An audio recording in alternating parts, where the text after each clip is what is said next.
What's up, Charles? Hi there, brother.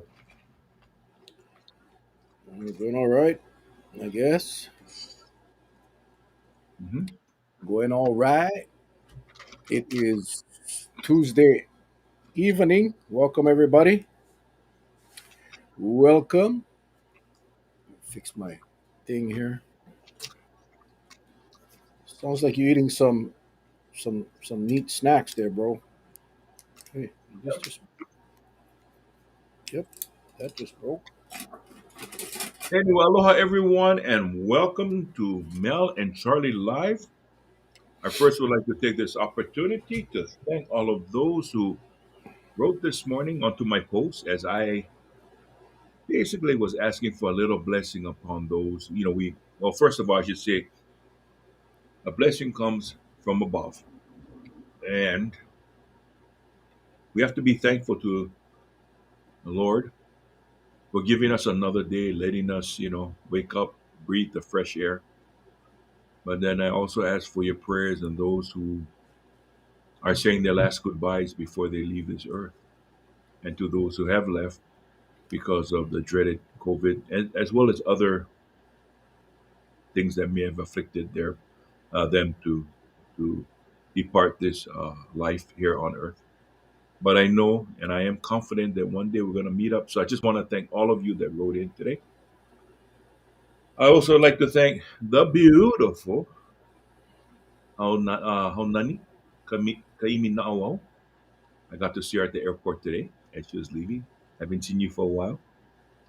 So if you're watching tonight, Nani, please, uh, please, um, give your hubby a great big hug for me. Miss you, folks. I'm sorry, Uncle is not playing music anymore. I decided to hang it up for a while and just wait until everything comes safe before I decide to get back into the swing of things. So, other than that, Mel, how was your day today, brother? It was all right. It was all right. I did want to say condolences out to Pastor Rocky Sasaki. Everybody knows Pastor Rocky. Um, Unfortunately passed away, not COVID, but he was one of the pillars in the community. Was This guy was active in all facets of community, a very strong religious brother, played the harmonica, just a super cool guy, and I miss him, man. I mean, he was a good friend, and unfortunately God called him home. So just condolences out to his family, Delia, sister Delia, and it's just a sad day. But aside from that, it's a pretty good day. I was scheduled for. I was doing a routine visit at the doctor's last month, and they found a huge kidney stone in my kidney. I'm They glad. I'm couldn't. glad I'm glad it's in your kidney and not in your thigh or something. That's what Yeah, kidney. it's it. That's what they usually accumulate in the kidney. Yeah, but it was all right. It's the good news is that it's in the kidney because it's not in the urethra or any place else that where that pain goes ballistic. But the Yeah. doctor felt that I Gonna- needed to go get it out. So I was scheduled to go in tomorrow morning. No food after midnight tonight. No coffee. No water. No nothing tomorrow until my procedure at 12 noon. Same day surgery. And I got a call today that it's been postponed till the 20th. But like I said, I have absolutely no symptoms. If not for an X-ray that I took for my spine, they would have never found it until it did create a problem. So this But one cannot pass, Scotty. This one will is impossible to pass. So they got to go in. yeah. So um, I hope they put you under because Oh, absolutely, yeah, absolutely, yeah, hell yeah. because This what they do is they go from the front to your little peepee hole and they take this thing about this big and they push them in there. You feel like something coming bye, on. Charlie. Bye, bye, Charlie. Remember, I get total control of this thing now, man. Oh, look how many people we lost since you did that. So you gotta get them back. You gotta call them back. Yeah, so I was pumped up for a super duper show tonight. Have a lot of fun, and I'm kind of bummed out because I'm not having the procedure done tomorrow. But anyway, no, there is absolutely no pain, people. I see. I think there will be pain when they go in to get it out, but they're gonna broke them up in small pieces. They said they got a little jackhammer they go in there with, and Did you see the those doctors in Japan? You know, talk about technology. They submerge you in water, and they do it that way, and it's just like ultrasound, and they break it up yeah. that way. It's I mean, you kind of wonder why they don't introduce some of the hospitals here in America, but they Well, maybe, don't. maybe I gotta go to Japan, and while I'm on my 14-day quarantine, they can toss me in the pool and play all the sound waves they like. I would definitely. Yeah, they gave me three options. One was to actually cut your back open and go in through the back. I said, no, we're not doing that. No, we are not doing that. The other option was going to Oahu. Apparently, they have another sound wave treatment, but because at the time when we were discussing this, they weren't doing it because it's an elective surgery. Hmm. So anyway, I opted for door number two, and that's what we're gonna do. So anyway, I got it. Maybe now because it's postponed, I can check out. Kelly saying her hubby did it at Queens, so maybe I'll go check out Queens and see if they have that procedure. You Yeah. guys all know how deathly afraid I am of needles and stuff like that. So anyway, Wow. so So aside from good. that, it's all groovy, man. Groovy, groovy. Been a good day. It was a good day. Um, Watching the news. Yeah, there it goes, honey. That's the one. That's Yeah. the one. Little. Sound waves. Yeah, that's The top. exactly what they're going to do to me. The They're going to top. try and break it up. Yep. Hmm. Well, Yeah, good, we'll brother. see. I hope. And for all of you guys, I am actually going to set up my camera. We're going to do it Facebook Live. You're going to be able to watch it go down live.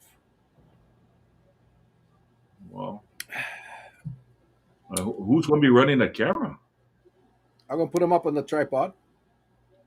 Oh, because once you fade, you cannot start them or stop them. I mean, I can just imagine when the needle comes up because the needle is about this long. Yeah, They I'll gotta be be. out by then. I'll be out. Yeah, no. I'm just going to have one of the nurses, probably one of my classmates from high school, who gets to see me naked. That's the worst part. That's the worst part. Hmm. Non-intrusive. Yeah, we'll see. Anyway, I'll keep you guys posted. Yeah, no, Anyway, that's no cuts, just a light anesthesia. Yeah. well, I need full anesthesia. I cannot even be partial. I got to be out cold, out, out, or I am not. I'm not hanging around. I can promise you. Well, they usually give you anesthesia. You can either, I think you can choose either anesthesia or stasis-thesia, but that's the two systems. Queen sounds like the best alternative. I think you're right, Meredith. I think you're right. I will. I have a couple weeks to go figure it out. I I have a few weeks to save. Anyway, Charlie, um, Yes. numbers seem to be dropping. Yes. Governor is now talking about, yeah, if I go to Japan, I can see Saliva Tisa. No, how was that guy? He was awesome on Friday, man. We're gonna bring him back for sure. He Huh. was he was solid, man. That guy was just amazing, an inspirational Yep. dude. Yep. But anyway, I hear now the governor is kind of getting soft now. Oh, the numbers coming down, and I'm gonna reconsider lifting some restrictions. I mean, just a day or two ago, he was absolutely no way, hell no, blah blah blah, and You want to hear now a funny it's thing today? You yeah. want to hear something funny? One of my workers who got interested in COVID because they said, "Hey, boss, I saw you on the show. I didn't know you had a show." So now me and my family watch every night. Prior to that, I never really thought about it that much, but makes sense. And this individual proceeds to tell me, says, "Hey, boss, today's numbers. Is it possible They're just telling us numbers or just doing just what they need to give everybody back some sense of confidence. This is somebody who doesn't even, not really into COVID and all that. This is a person telling me, hey, is the numbers for real or what? Or they just make them up just for calm everybody down. I said, sounds like you hit the nail on the head. What do you think, Mel? Well, I think that is highly possible, probable, actually. It's beyond a possibility. I think it's a probability. This is what's so interesting. You get the governor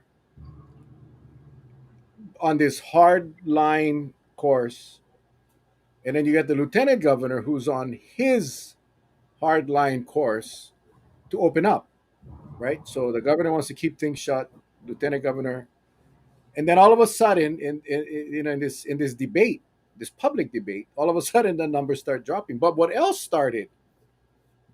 See, my head, Charlie, like yours, we get this suspicious minds that never stops. But think about this and tell me what you think. And viewers, I'm very, very curious to hear what you think. Am I far off, or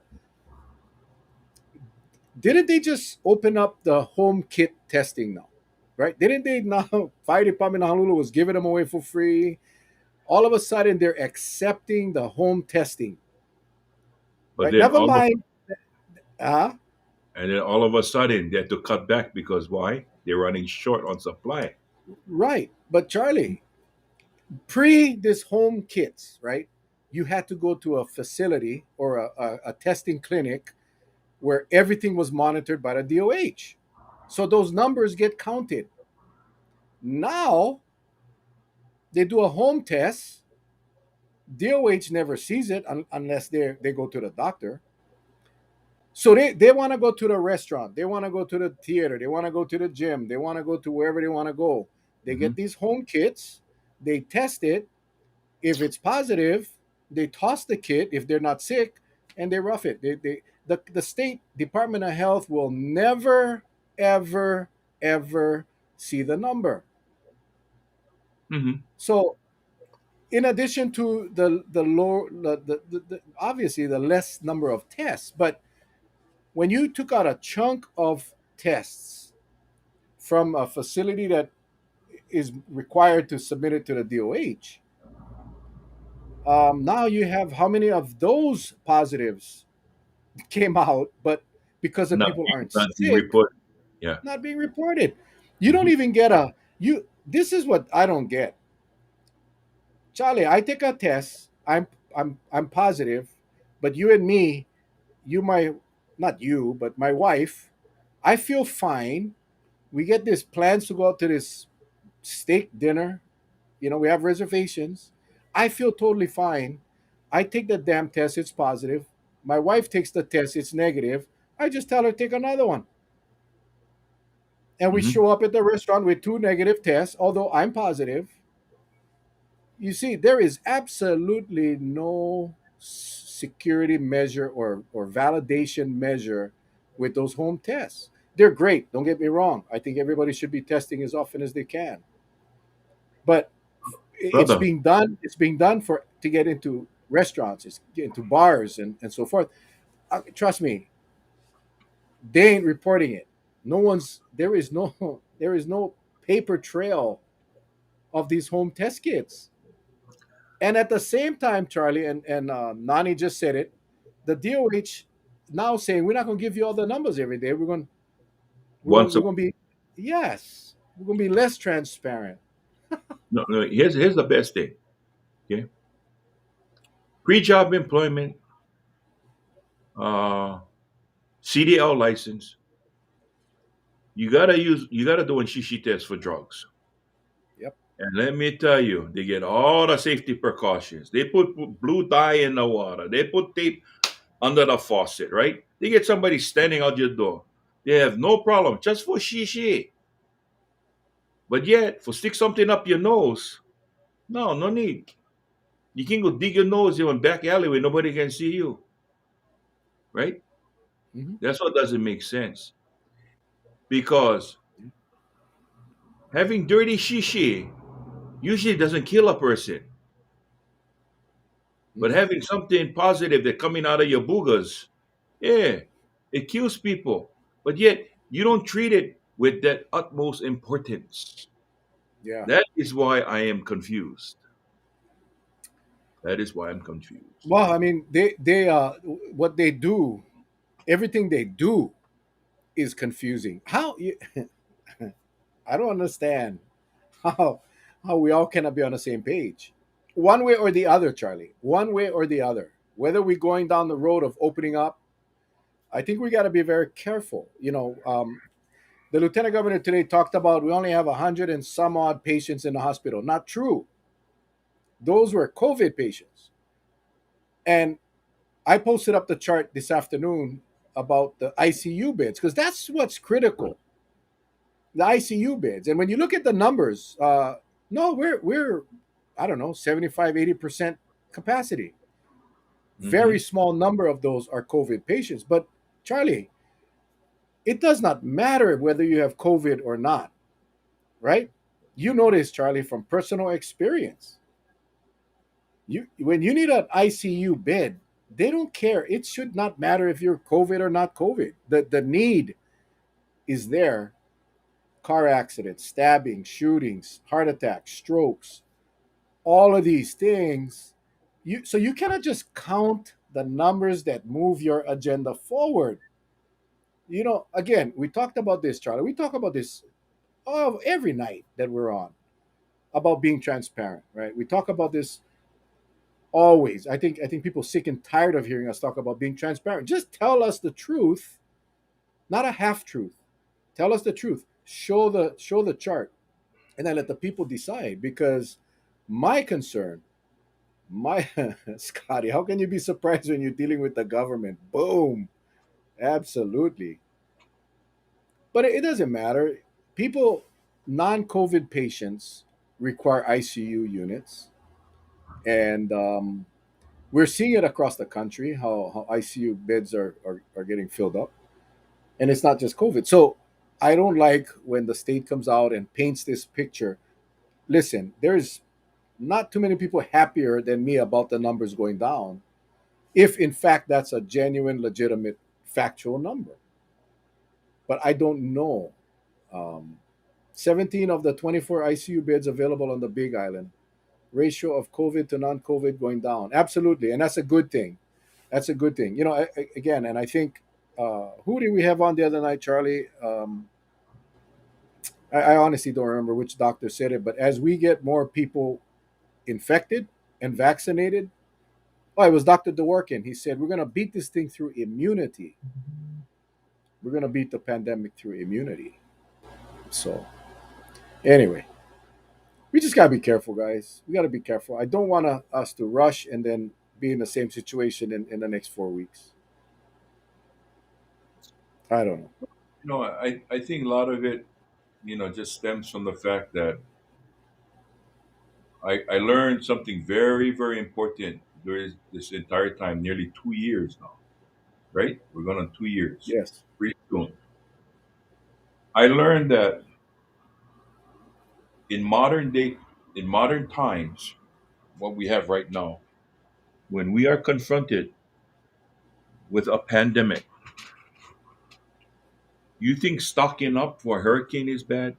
No, you get ready for the pandemic because what's taking its toll now is not the fact of whether we have enough vaccines. It's not the fact of whether enough we get enough testing kits.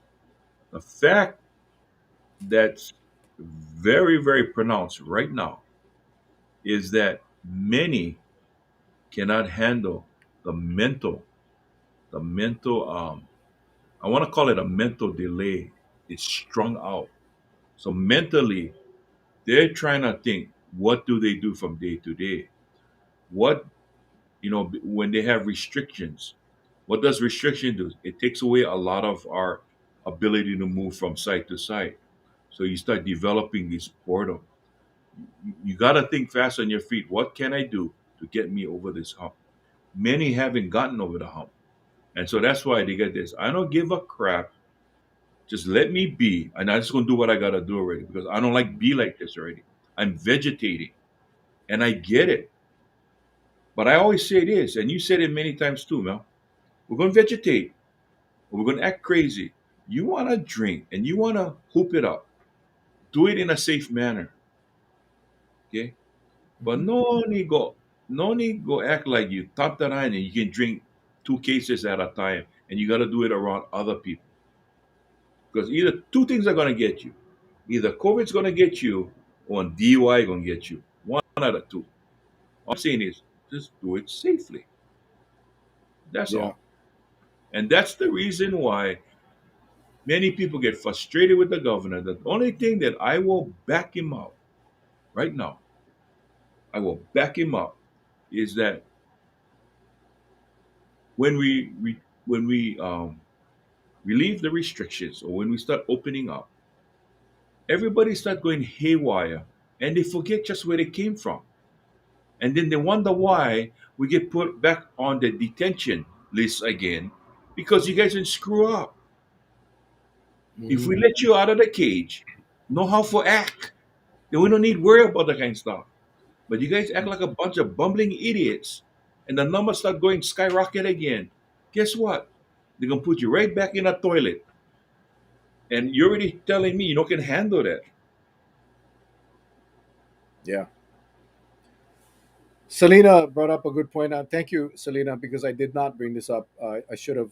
But the hospital ICU bed numbers includes the ICU for the pediatric and the neonatal. So it's actually we have less ICU units available for the adults. Thank you for clarifying that, Selena. And then I did want to put up Brian's because Brian brings up, this is where we want to be. Um, Brian Ingalls, of course, our expert Status. statistician. Yep. All matrix numbers are going down at similar rates. This is good. The drop has slowed as we get less cases, and that is expected. The RT is now below 1, which is actually very good. Yep. And again, that's a combination of vaccinations and people actually getting sick. Mhm. So, it's unfortunate that we I still believe that a lot of our deaths were unnecessary. We had our 12th fatality on Kauai a couple of days ago. It was a visitor in his 50s. And yeah, so that person more than likely, came over here with the virus and got sick, got tested, ended up in the hospital, and passed away. This thing is, we've lost so many people in the last month. And what I Yeah. believe is was very avoidable if we had taken care of what we needed to. Uh, so staying positive tonight. The numbers are down. RT is down. We're headed for, I think, in a good direction. But we got to be safe. Charlie just said it much better than I could. We don't want to go back in detention. We don't want to go back in detention. Now, I did want to. I have my little cheat sheet over here on my whiteboard. Things like uh, the UH football game. Oh, soft caramel. Oh boy. 9,000 seat stadium, and we've been talking about this as well. 9,000 seat stadium, homecoming last week, and it's. I'm a football fan. I love football, regardless of who's playing.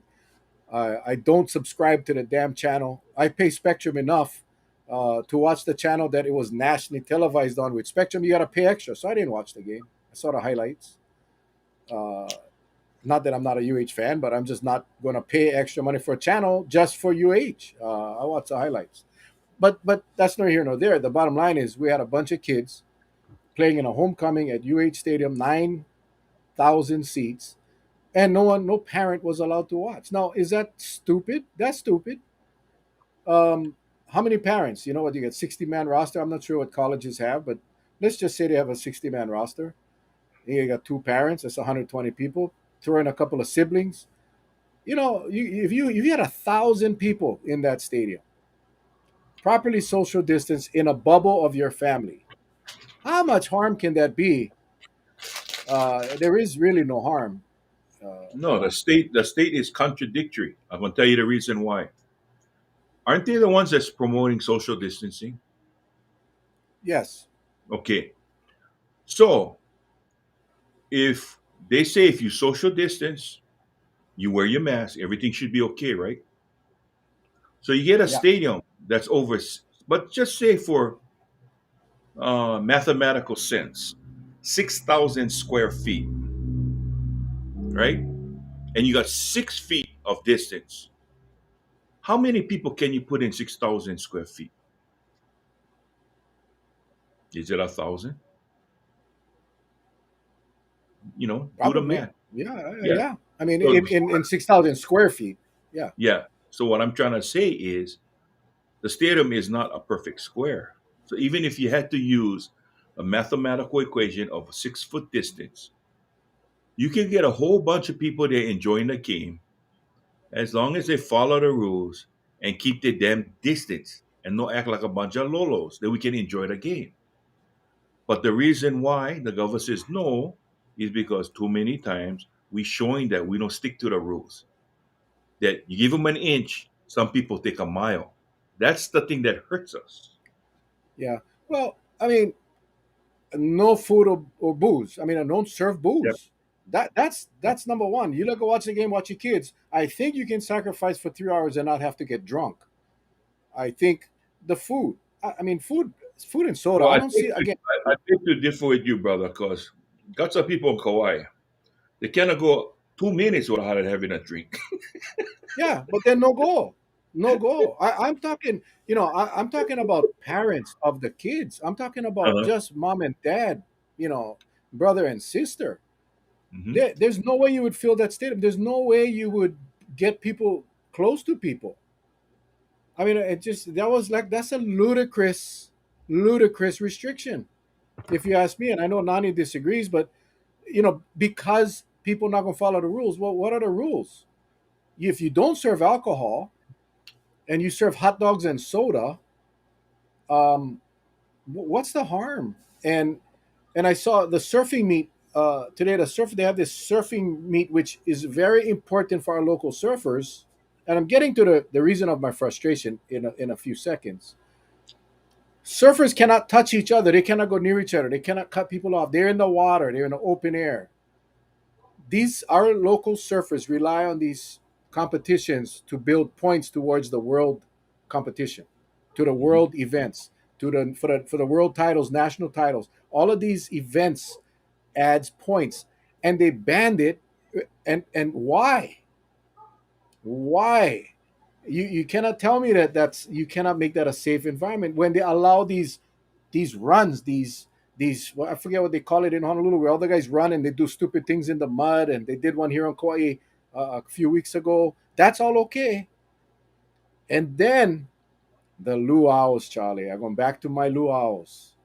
How the hell can you tell a parent of a kid who's playing college ball or surfing in a tournament that sorry, you cannot enter this competition? Ban, you cannot. It's illegal, but you can go to luau's. That to me, you see, that's where you get problems with trust and uh, uh, people following rule. They get pissed off because it makes no sense. I'm not saying fill up the stadium with 9,000 people. They've been doing that all over the country, and I know that's one of the things. Hey, they're doing it in the NFL games and the college games, and I don't know what the outcomes of that is. And it's all vaccinated people are tested, but I don't know what how many cases come out of that. We're not privy to that information. My point is that you allow the tourists, you have a separate set of rules for the visitors than you do for the locals. That is what I cannot freaking stand. I just, Hmm. I just cannot for the life of me. And no one has, I go on those spot. I don't even go on the spotlights anymore because I keep asking and I comment over and over, asking my question. Ask them about the luau's. Ask them why they allow luau's. Ask them. And those reporters never ask. They never ask that question because they know there is no practical answer other than we're not going to inconvenience the visitors. That's the only reason, and it's terrible, man. Horrible, horrible. Well, you see, we have a tendency on latching on to simple facts that doesn't make sense. You notice that, right? We all Yeah. can associate with a luau. Okay? So, and I'll give you a fact that, it took me a while to catch on.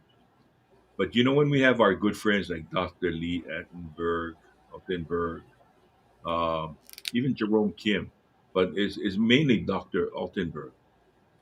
It is fascinating how he calculates the numbers and he shows it on a scale, right?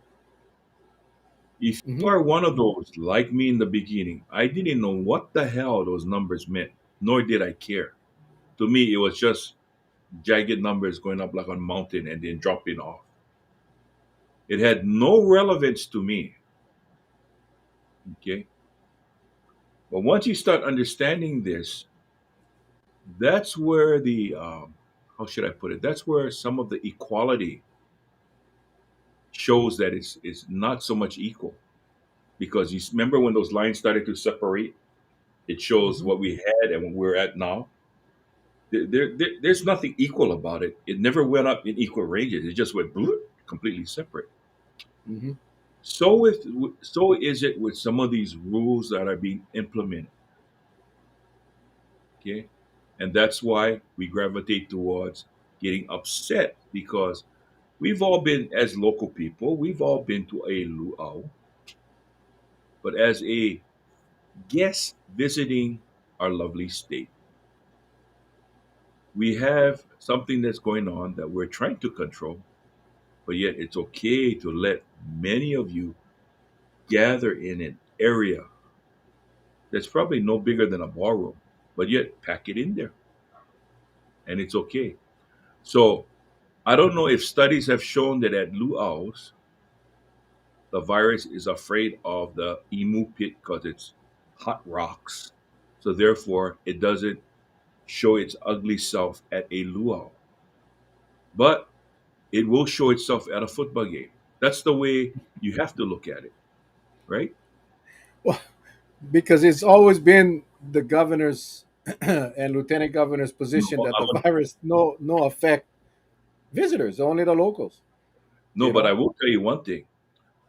I'm pretty sure with their thinking, and I can just imagine they were all brainstorming in this room and says, okay, we will let the luau's go because there's fire and the virus is scared of fire.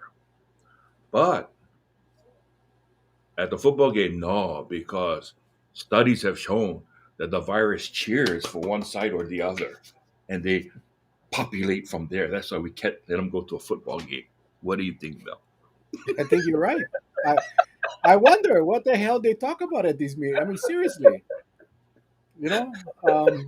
I know someone posted about we live here. Hang on here. The luau is not Hawaii's only fake entertainment. Yeah, it is very. I think there's some really traditional luau's which, if you had a traditional luau, the visitors wouldn't go. It was a sustenance. It was to eat. It was to gather the local culture. But all of these fancy dancy crap that they do at these visitor luau's, it's not a true experience. It's entertainment. But this is the problem. You get 350 or 400 people in this facility, whether it's an outdoor tent or indoor in a ballroom, whatever, wherever it might be. Who's serving the visitors? Who's coming face to face with the visitors? Who's serving them like slaves? The locals. The locals. We already, I still, for the life of me, Charlie, the Hawaiian Air employee testing reports, which I've seen several times on Facebook, I've actually sent it to the media. I've sent it to the Department of Health. No one has ever mentioned it, right? No one, Charlie. No media, no newspaper, no TV, no radio. No one has mentioned the fact today. What was it? 35 employees tested, 25 tested positive. 35 tested, 25 positive. These people. This is every day. This is every day. 90 people tested. 70 people positive. This is every day, guys. And no one talks about it because it's the visitor industry. It's Avi Manis and all these guys from Hawaiian Airlines and all these other airlines. I thank God that Hawaiian at least tests their employees and takes the actions they need to keep people safe. But where do you think these employees getting the virus, Charlie? You think they're getting them from luau's and coming back to work? You think they're getting them from going home, coming back? You think 75 out of 90 employees tested all got them from community spread and brought them to work? Or do you think that they're getting it from serving the visitors or travelers coming in and out of those airplanes? So that's the Mhm. problem I have. That's the problem I have is that some of those things never get talked about, right? Because it goes against their theories, against their agenda. But don't you think that's quite significant? Do you 80%? do you know 71.4%? 71.4%. That's 25 off 35. Oh, that's today, Charlie. Yeah. But it's a range from anywhere from 60 to 90%. You Yeah. see those reports too, Charlie. It's Yeah. insane. I don't know what the average is. I never took the averages, but I'm just saying between 60 and 80% on a daily basis. That's insane. Let me ask the people this though. If they wanted to be part of an experiment, if they feel that certain public officials and what they say, um, and they still don't believe that what the person is saying is not true, then let's try this study. When it becomes election time, just try this one go around. Just try this one go around. Not vote for that person and not let them get in office. Then let's hear what that person going to say. I tell you, it's going to be very, very different from what is being said right now.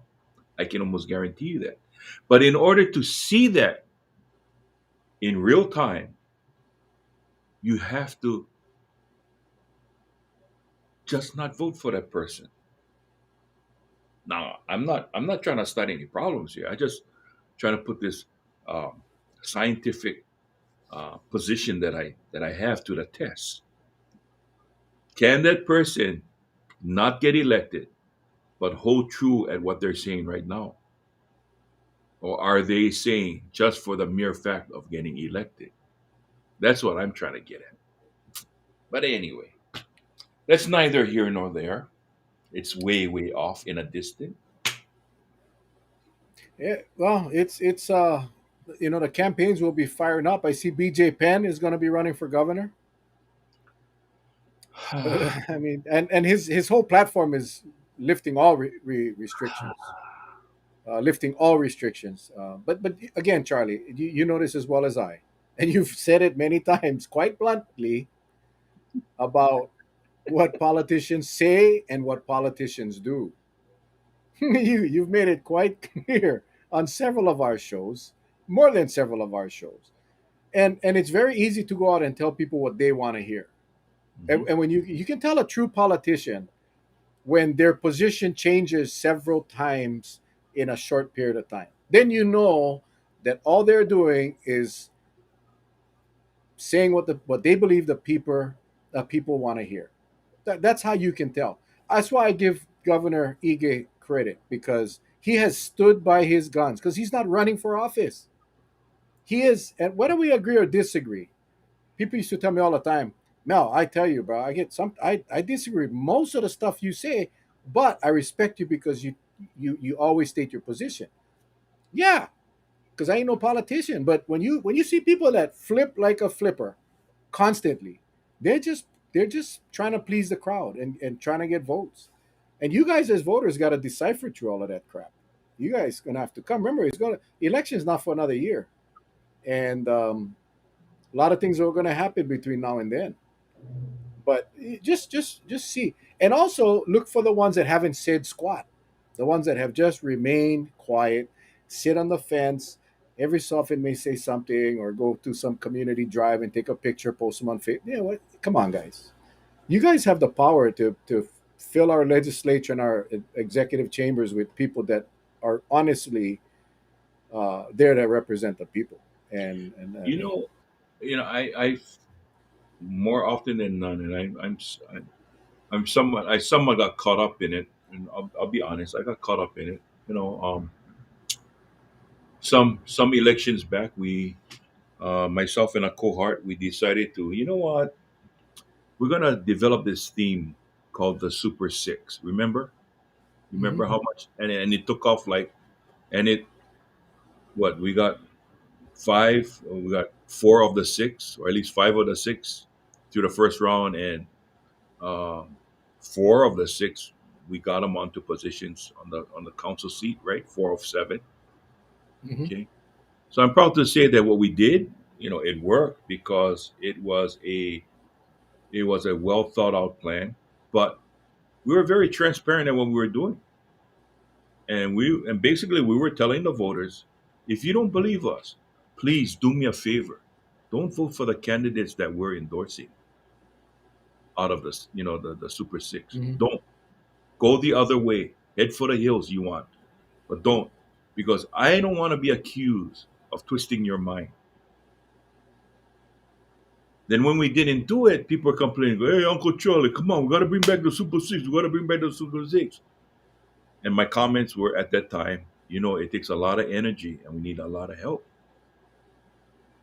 But now, as we go into life as we know it post COVID, you cannot just have the run of the mill politician who like do this all the time, but like this in deliverance, which is chisai. Yeah, Japanese say chisai, small. You got to be able to have somebody that willing to take the bull by the horns and crack the whip and do everything possible to open the floodgates to help benefit the people of Hawaii. Not only a certain few, not only a certain group, but for everybody, right? Mhm. So that's what they say. We like see put your mouth where your money is at that point. And everybody, I gotta admit, everybody thinks that hey, the more money you get, the better your chances. Well, I have a funny feeling this go round might be a little different because I think people had 2 years of hearing nothing but hot air. Yeah. And because of COVID and because of the delay it took to try to bring it under control, people not going to forget what 2 years, because 2 years seemed like an eternity. This time, they're not going to be so forgiving. That's my humble opinion. Well, Charlie, you guys did something that was never done, never done, and it Mm, may have been done elsewhere. I am not aware. When you guys did the Super Six, when you guys put together a slate of candidates for the county council, and I was blessed to be part of that Super Six slate, mm, and I thank you and staff and all everyone that put that together. But when you put that slate together, when you folks as your committee or your group of people vetted through, you guys didn't just pick them out of a hat. You guys went and drilled these guys and then came out with a slate of candidates and marketed the slate. It worked. It worked. Now imagine people, and I'm talking to all of you, and Charlie can do a Zoom class on how to do it because they did it so well. I mean, they did it. They it was a lot easier for us as candidates when we could participate in this mutual efforts. Every candidate of all six put together to create the marketing. But anyway, imagine if all of you, every one of you, live in a district, right? In a House district, Senate district, and obviously we all live in the for the governor, lieutenant governor, but for the legislature, and even for your county councils. Imagine if the people in your district got together between now and election time, started having community meetings, even if it's via Zoom. One of you got to take the bull by the horns and sponsor it, host it, bring the candidates up, and you folks determine in your district who your senator or senators will be, who your House members will be. And that's, you market the slate. In other words, we, the community of XYZ, we are going to support this senator or this senators, and these representatives, and you go out as a community, as a district, and push for that slate of representatives. Same with your councils. Do a slate for the island of Oahu. You guys all have districts. Kauai, we're at large. We don't have districts, but find that slate of council members that can work together for the common goal of making it better for the entire island or for your district. Imagine if everyone did that, and you're not going to be 100% successful, but can you imagine if every district did that?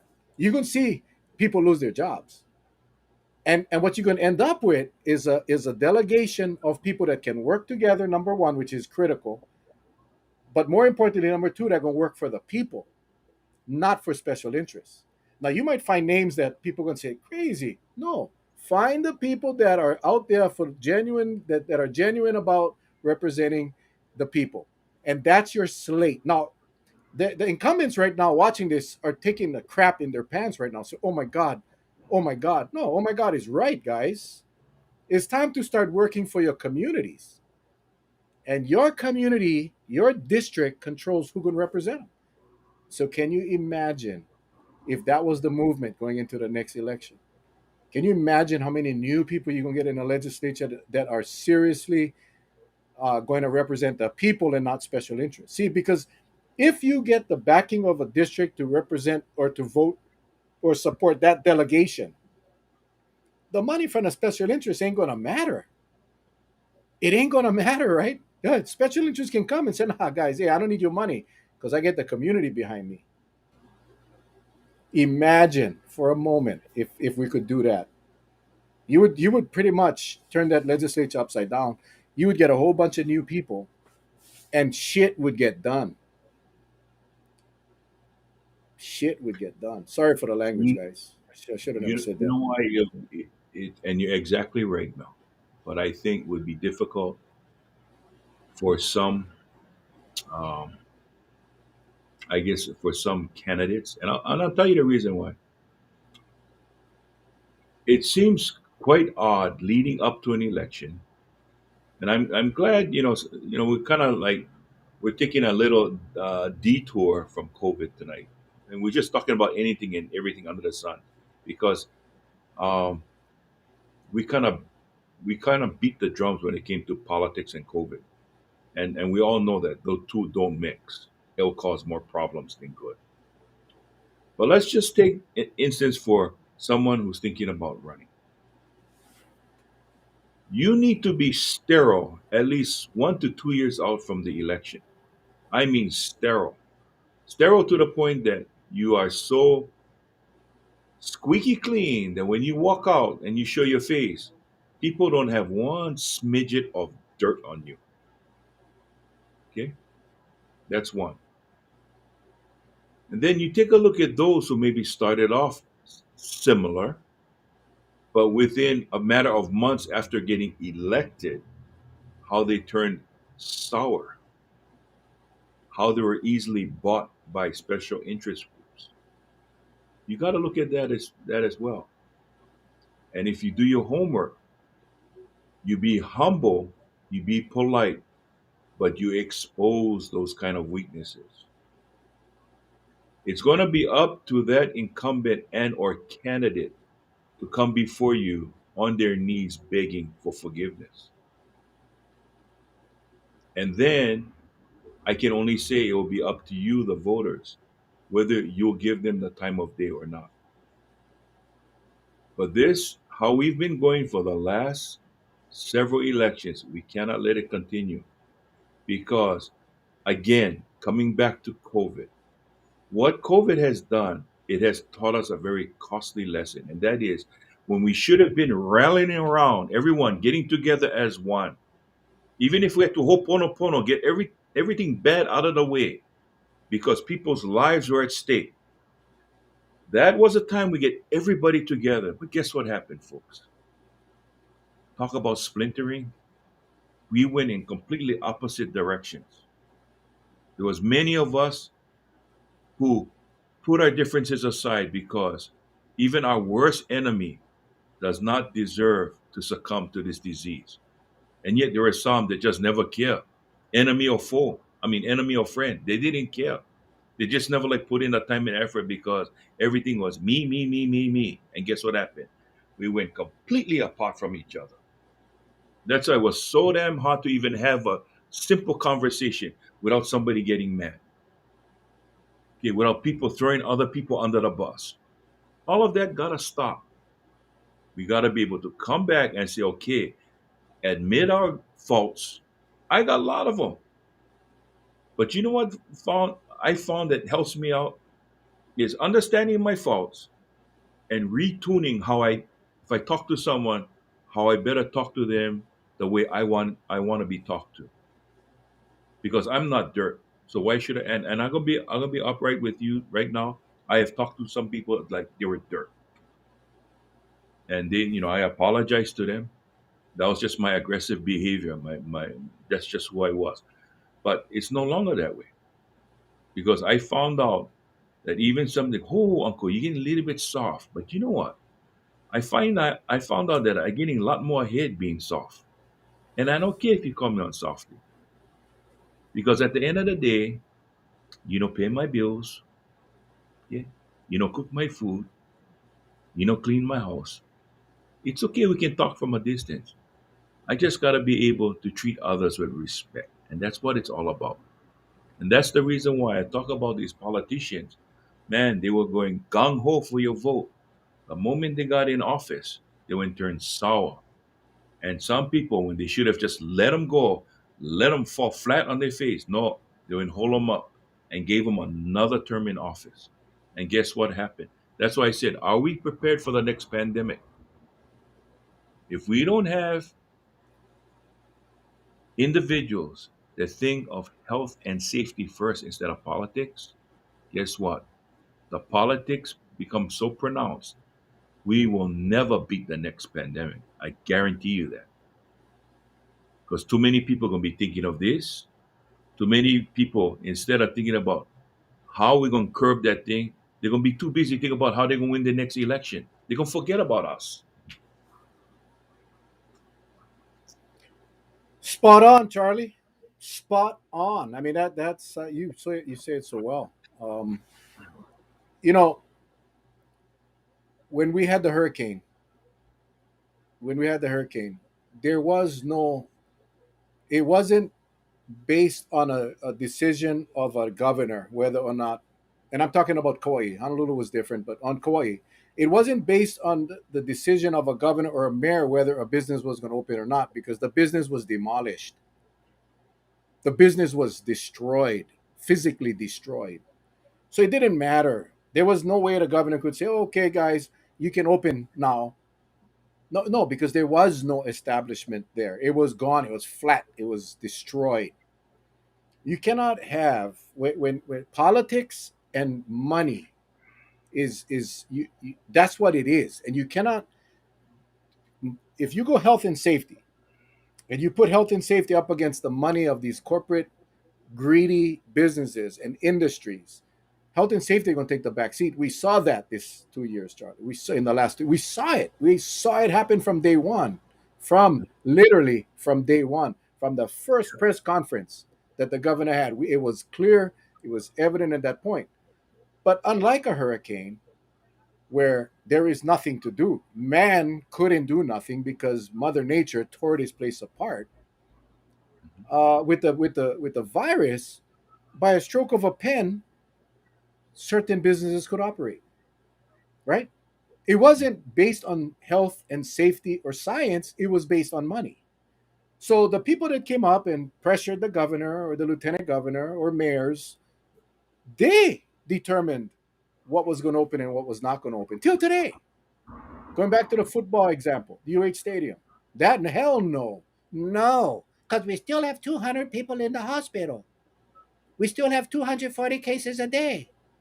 But it's okay for the visitors. You see, that's why I'm saying if it was a hurricane, it wouldn't matter, right? Because a stadium would have been slaughtered, the restaurants and the bars would have been destroyed, airports couldn't fly, airplanes couldn't fly, vehicles were dead, roads were closed. They didn't care what the governor or the mayor said. It wouldn't matter. In this case, it did matter, and it was all about the money. If you had money, if you had a if you had a straight direct connection to the governor's office, you got the perk. If you didn't, if you was Joe Blow, sorry, you stay home. You don't gather. That's what's the frustration, because politics is driven by special interest, and that is why I say the people are to blame, right? Because we keep doing the same thing over and over and over. This, you Yep. said it right, Charlie. You said it right. This pandemic exposed a lot of people, and there are many seasoned politicians that just sat back and never say nothing, never do nothing. They just riding the wave, and then they're gonna make their beautiful brochures come election time and send them out to all the households with the nice pictures and the little quotes about what they did during the pandemic and how they worked for you. But you guys all know, or you should know. You gotta be informed and educated, or things will not change. Whether it's a hurricane, whether it's a pandemic, look at rail. Now they're saying, I saw Colleen Hanabusa on the news last night saying they're looking at how they can steal TAT money for pay for the rail. That the TAT money is for impacts that visitors have on our local residents. That's what the TAT money is for. You got to go back and look at the legislative intent of why that tax was created. The sales tax on Oahu, the GET, that extra 0.5% was to pay for rail. In their crappy analysis, never was it mentioned the TAT. Now you're gonna take TAT away from the people to go fund a rail that is corrupt. That's crazy. But you see how politics, right? Hmm. Politics politics work for the special interest, not for the people. But we can change that. You can change that. I would like to address something. A good friend, George White. I hope I didn't mislead you by thinking that I am referring to this pandemic as being beaten. It's not by a long shot. When I made the comment that are we prepared for the next one, all I'm trying to do is do a correlation between the politics and how, if it gets in the way, how we're going to be right back into the same boat. That's why if you look at old Hawaiians, when they talk about something that happened, like for the overthrow, or you talk about something that happened maybe in the 50s, right before statehood, and they are still alive. They're in their 90s now, right? And they're still alive, talking about, you know, things like that. What they're saying is they lived through that, and now they've seen a repeat happening. All I'm saying is for our mankind right now, I hope and pray we don't see that repeat. Not about the pandemic, but how we handle the next one that comes around. That's all I'm saying. Things have to change. I don't know if we can do it this time. It's too late in the game, and we have let too much time elapse. But I'm sure that if we can, tighten our belts a little, really open up our hearts, and just be honest to one another. Because what I found during this pandemic, people that were like this, just because the issue on vaccines, whether to take it or not, friends this close are now like this because of differing opinions. Doesn't have to be that way. We can agree to disagree. And at the end of the day, we can come back to be like this. When we get so much junk thrown into the mix, the battle lines are drawn. Now, I'll be honest with you. We both have different styles. Mel and I have different styles. When Mel goes for it, he goes for it. There's no doubt about it. I have a tendency of staying in the back, but if I gotta come for it, then you just take whatever tornado I throw at you. But all I'm saying is there's been too many times those in power talk, distract. We should be getting to how do we beat this virus by means of more testing? Ah. More restrictions upon arrival? Ah, no need. It's under control. So that's what allowed it to go when we had it under control to go off the charts. And that's when we started to see more deaths in a shorter time period than before. So if anybody's to blame, we're to blame because we let a cuckoo talk us into thinking, nah, lift the restrictions. And look what happened. Our communities got so saturated with this virus, nobody knew whether it was coming or going. And I all I'm think saying is for the next go round, and you're right, we haven't beat this one yet. But you know what? If you and I are both alive when the next one comes, let's hope and pray that there is no repeat this time. Okay. Well, I think Charlie, Mm. it all started, and you're right, we're to blame. But I think after a year and a half, going on 2 years, yeah, I think we all should know better. But we we were misled from the beginning. We were sent, and you were the first one to bring up the mixed messaging. That's what sent everybody on their individual ways. You see, Mm. people develop their perspective based on what they heard from the people that they wanted to hear or was saying what they wanted to hear, right? So if I wanted to open up, if that was I was tired, I didn't really believe in COVID, and you heard a politician say that, this is just another variant, don't worry, this is blah blah blah, you're going to attach yourself to that, you're going to latch on, and that's how you're going to build your perspective.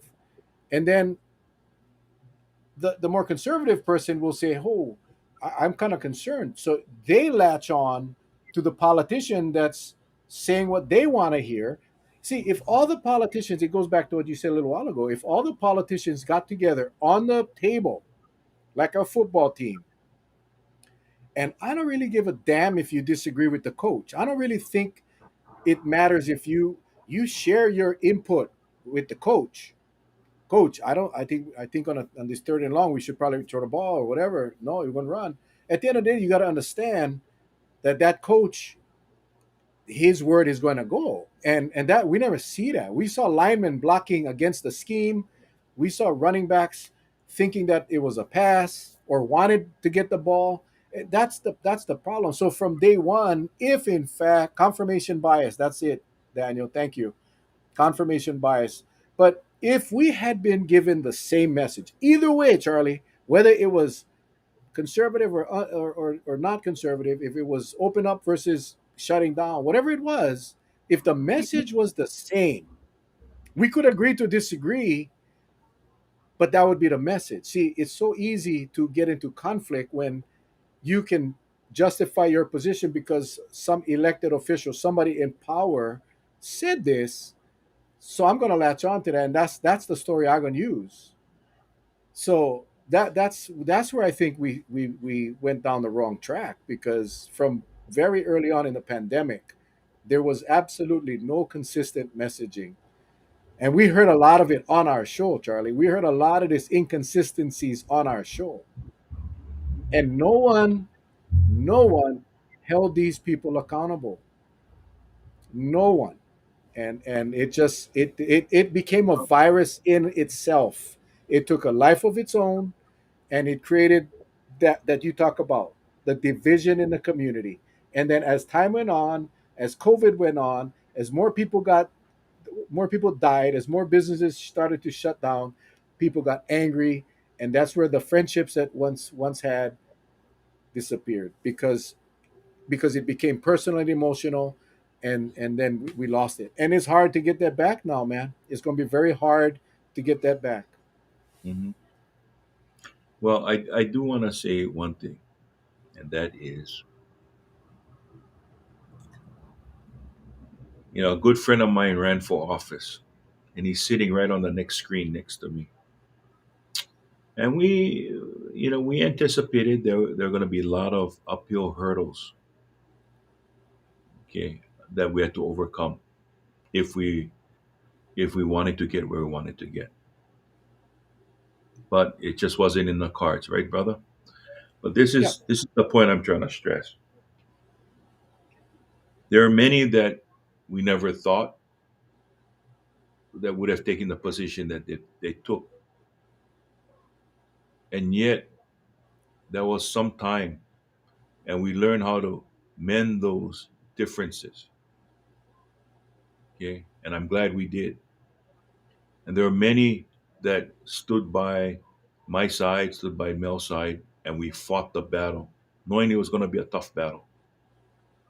And friends that we had that jumped ship, we were able to mend the fences. We were able to mend our relationship because friendship is so important. See, politics is just for a season. It'll blow over. That's why it's every so many years, right? It's like a season. But when this pandemic came, there was no time to breathe because we was too busy wondering who the next victim was going to be. Who would it tag next? So all we were trying to do is get the message out, what not to do, the best way that we know how. Mel and I, we are not professional PSAs. We don't do this for a living. We do this because we care. And yet, there wasn't enough. I think if there was several more Charlie E. Onas and several more Mel Raposos, then we could have had a maybe a larger effect. And that's why we depend on all of you that watch. We give you the information. If you can take that information and run with it and pass it on to somebody and hopefully change some minds, then then we're moving in the right direction. So the point I'm trying to stress is that's how we come, and I use the word hoponopono. We get together, we settle our differences, but we work for the common cause, and that is now is the time that we cannot abandon ship. We need to fight the fight. We have to root out the rotten politics because when we have battles like what we're facing now, it's all hands on deck. We need all the help we can get. We need all the money we can get to keep people, keep them, gainfully employed, keep them safe. Those who have gone without food for several weeks now, we got to get food on their table. That's why we participate in these food drives and we continue to do that.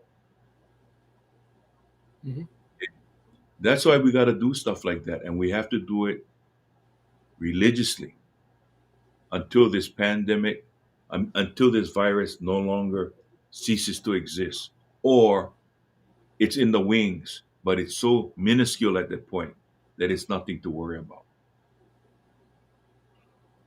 And that's how we got to fight this fight. yeah. I think it's important, very important, that they always say two things you don't discuss with friends is politics and religion. And but when that season comes up, how do you avoid talking politics when election is coming up? I did want to say that I look at politics again. I go back to the football game. Derek and I were friends way before politics, and yeah, we had a we had a tough campaign. But when that election result came in, I went to see Derek, shook his hand, gave him a hug, told him good luck, and I was sincere. And I it's like a football game, man. After the game is over, you shake the opponent's hand, win or lose, and then you move on and you prepare for the next one. And that's kind of what happened. And from day one, Charlie, you and I both have supported Kawhi's plan because of Derek as our mayor. Mhm. I don't have a problem at all. People would ask me, "Hey Mel, what would you have done differently?" Nothing. I think the only thing I would have done differently, which might have been counterproductive, was I would have told the governor. I would have been a little more vocal. But aside from that, as far as the actions that Derek took, I would have. I don't think I would have done anything differently. And Mhm. I commend him and his team and the Department of Health here on Kauai for keeping us safe here on Kauai. But it never got in the way of our friendship. It never. And I can tell you, it was rough, and it always is. But when it's over. We move on, and that's just how it has to be. And in a pandemic, it's no different. Now is not the time to be fighting with each other. Get on a page, find out what is best. Listen to science, listen to the medical personnel when it relates to a pandemic. Hmm. If it's a hurricane, then you rely on the engineers and the public works people and the utility companies how we can get things back. But when it's a pandemic, no, you listen to the medical and health experts. Now I know one of our friends here talked about we cannot shut down because tourism is 85% of our economy. Absolutely, but if you think about was that worth losing 25% of our deaths came when we started to open up? Is that worth it? Was that 85% of the economy worth losing almost 200 people in a very short period of time? You know, I think to the business community, to the investors, to the corporate people, to the boards of directors, yeah, they call it collateral damage. Because if not for those people dying, if we had shut down or if we had put in more restrictions, my gosh, my my profit margin would drop 40% or 60%. I sorry for you guys, but I tell you what, I'm most sorry for the families of all the people that died.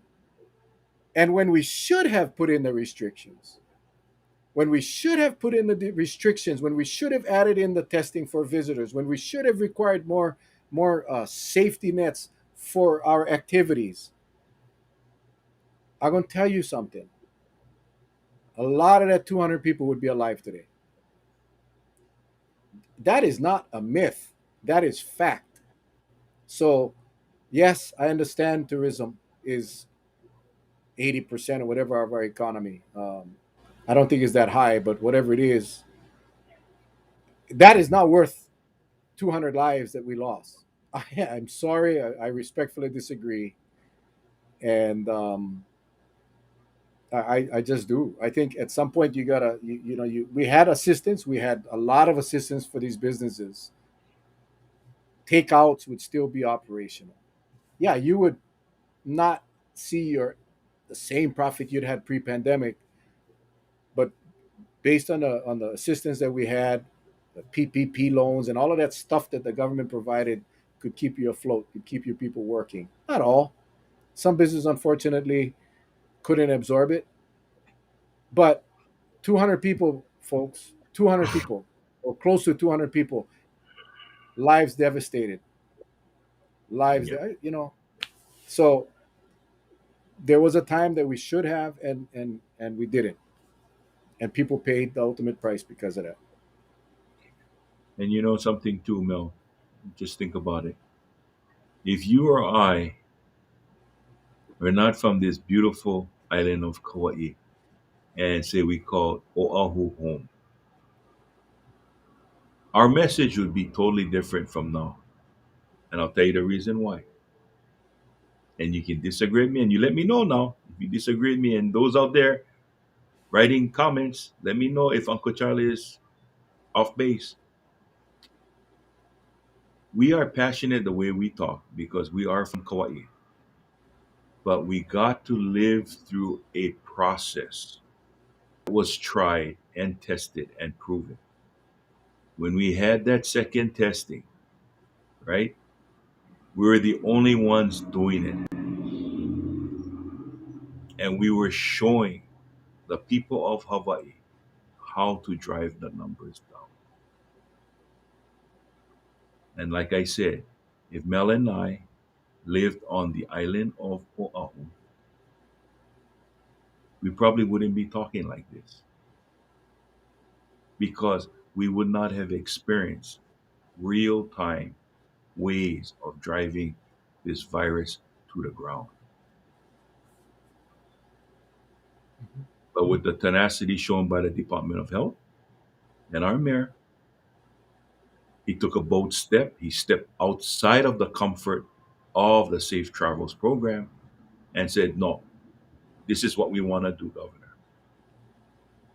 He took a lot of heat in the beginning, but he finally was granted it. But it was like only for a limited basis. And yet, even as short as that time was, he was able, or I should say, the county of Kauai was able to show how much the numbers dropped. And that's why I have no doubt in my mind that Derek will be totally successful in his next run for re-election for mayor. Because I think the people of Kauai appreciated that stance. Yeah, a lot of people were not happy, but when Kauai Kauai's actions did force a lot of businesses to close. Unemployment kicked in. I mean, a lot of these employees had extra money every week from the feds. Uh, you cannot put a price tag on a life. You simply cannot put a price tag on a life. At the end of the day, Kauai's team, Kauai's team, from our mayor to his staff and his team and the Department of Health and all of those guys that the National Guard and the police, all of these people that work together to go after the quarantine breakers and do the things at the airport that no other island had. When we put our emphasis on the safety, we save lives. There, no doubt about it. See, when Derek's career is ended and he wraps this all up, he will know that he saved lives. Now, Honolulu, the governor and the lieutenant governor cannot say that. They cannot claim that. I'm sorry. A lot of these deaths are on their hands because it was their inactions that caused it. And that's a sad thing, but that's the reality. You cannot put a dollar figure on a life. You simply cannot. And then, so when Derek was focused on continuing the safety measures, what happened, right? Your legislature, yeah, your house, your Speaker of the House, Psyche, comes up and threatens to pass a law that would take away the authority from the mayors. You see how pilau this politics are. You see how pilau when they knew that Kauai had the right recipe for success, but it overshadowed the governor. It made the governor look like he was not doing it properly. What do? They collaborate. Governor calls in the speaker. Hey, you got to do something, man. Derek making me look like a shithead. Don't worry, governor. I get him. I was gonna make one law that he cannot do what he like. And they go on this full court press, right? So now Derek has no option. He has no opportunity.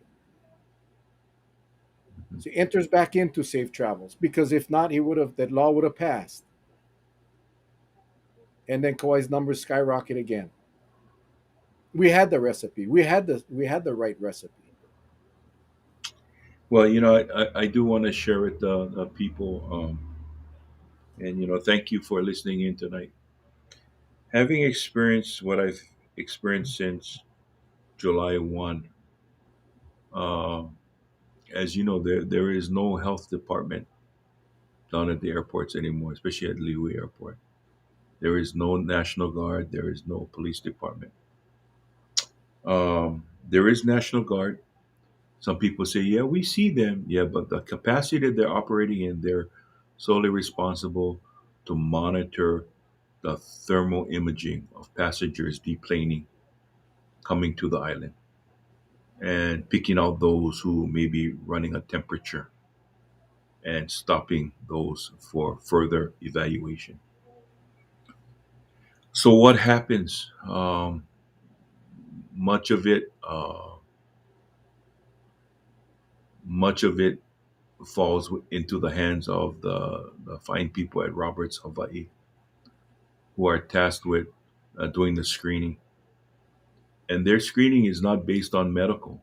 It's not based on their qualification as medical individuals, whether it be a doctor or nursing.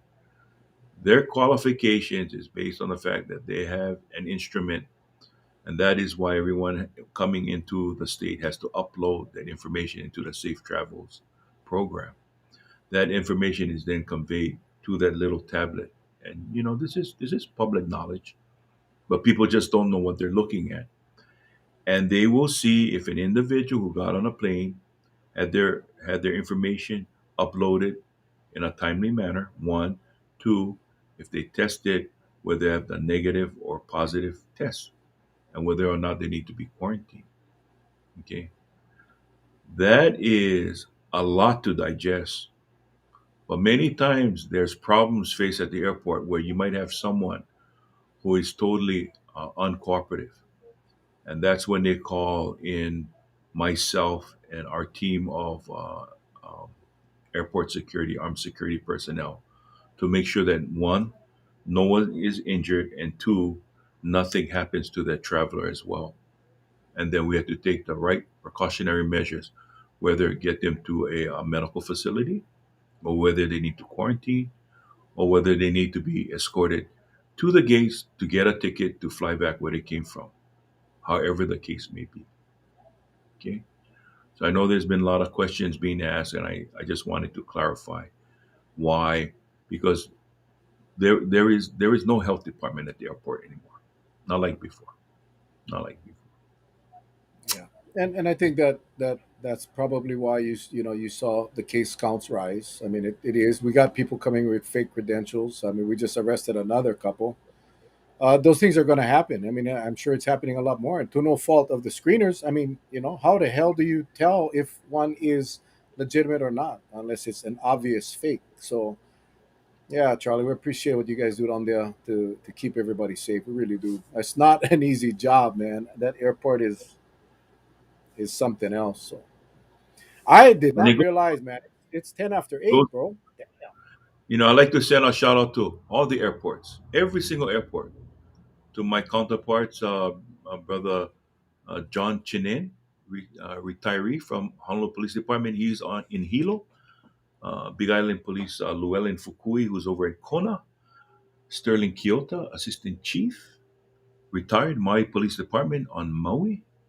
And Newton Nakao, I believe he's from Boston, but he looks like a local boy, but he's at the Honolulu, Daniel K. Inouye, and of course myself over at Lihui. I'd just like to thank all of my counterparts for keeping us, you know, keeping the airport safe, for both health reasons and others.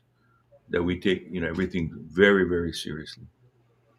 And to all of our viewers, like Mel said, we didn't know we went over that much. Got a little bit carried away tonight, but if we offended anyone, please accept my sincerest apologies. It was not meant to do that at all.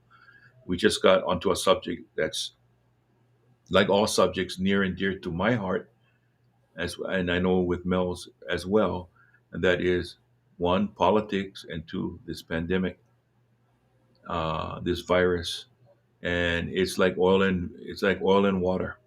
It's like oil and water. To be effective, we have to take care of things in its individual place and deal with it in the right way. We have to. So I want to say thank you to all of you who tuned in tonight, I should say.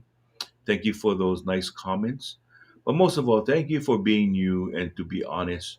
And to our good friend George White, I know I only known him through Mel, but I know he has a good heart and he speaks the truth. And I just wanted to address, and what he said tonight was not wrong. He's right in a sense, but I just wanted to let him know where, and I did not want to mislead him into thinking that I was talking about this pandemic as being over because it's far from being over.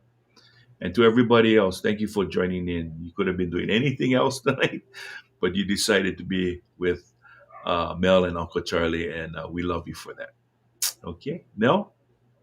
Thank you, Charlie. I don't know how the hell we ended up on politics. Uh, but it was a healthy discussion. I love it when you guys get engaged and you guys share. Why can't everybody just work together? Exactly. It is what it is. Hopefully we learn from this one.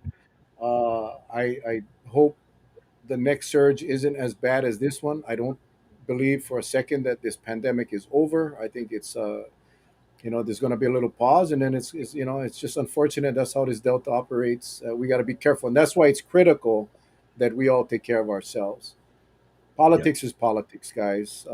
I gave you guys my recipe for success. You guys got to go out there and get community strong. Community strong. That's what it takes. If you want to make change, you got to be the change. And you guys have so much of a vote. I will tell you this, and you're going to hear it first tonight.